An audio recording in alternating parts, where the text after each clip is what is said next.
I think it's easy for parents, players, coaches to be obsessed with training, and make, especially if a player is really, really serious, right? And their goal is to go pro or, whatever, or just be a great soccer player in general, right? They want to get as much training.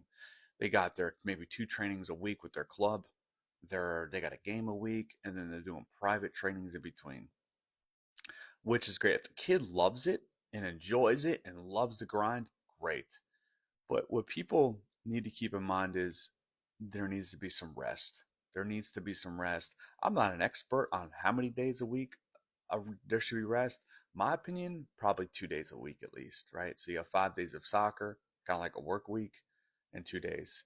Because at the end of the day, just like adults, right? You can burn out, right? We don't think of our kids being able to burn out because they're just kids and they don't have the schedule, the stress that we have as adults, right? With our jobs and everything.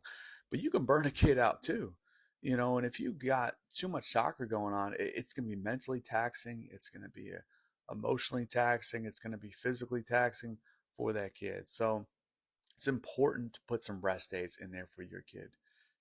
Do something else aside from soccer. Number one, it's good for your body to rest. You cannot, it's just not good overall. And yeah, they're younger, especially if they're younger. Yeah, they can deal with it easier than an adult, but it's overall still not going to be good long term for them. So anyway, that's just what I wanted to talk about in this video. Just make sure that your kids, players, whatever, are getting some rest, and they're not overworking themselves. Um, anyway, comment below and give me your thoughts.